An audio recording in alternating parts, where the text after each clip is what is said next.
En se rendant ce matin chez son avocat avec son fils, le maire de Ouanari a bien voulu nous en dire un peu plus sur l'agression dont il a été victime le 27 août dernier dans sa commune, en marge d'une visite préfectorale. Éric Rosé aurait en effet été frappé au visage par l'un de ses conseillers municipaux, une agression que l'élu, 15 jours après les faits, a encore du mal à encaisser. J'ai été touché, c'est vrai, ça m'a touché pleinement, puisque j'ai perdu au bout de 15 jours quand même, j'ai perdu 15 kilos, et ça se voit quand même. Et moralement, j'ai été touché et j'arrive pas à manger convenablement, je mange très malement, difficilement, ce qui fait, au point de vue moral, j'ai été touché. Une agression qui a entraîné 4 jours d'ITT et 20 jours d'arrêt de travail pour le maire de Ouanari, qui, sur les conseils de son avocat, a porté plainte auprès du procureur de la République. Lorsque je reçois M. Rosé, je reçois quelqu'un qui est en état de choc, parce que les photos qu'il me montre de son agression sont assez spectaculaires.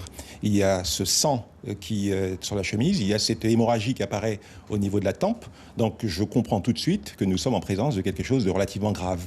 Et de surcroît, je ne fais que constater que M. Rosé est victime en tant que maire de la commune. Je dépose une plainte devant le procureur de la République pour que, d'une certaine manière, M. Rosé soit intégré dans ses droits en tant que premier magistrat de sa commune, qu'il soit protégé.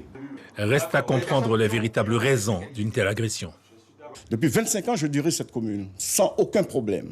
Puis, depuis un moment, je ne sais pas, cet individu a créé un groupe d'opposition. Et à Ouanari, on ne connaît pas. Cet individu, c'est un membre de votre famille? C'est un membre de notre famille. C'est un neveu. C'est un neveu, c'est le fils de ma sœur.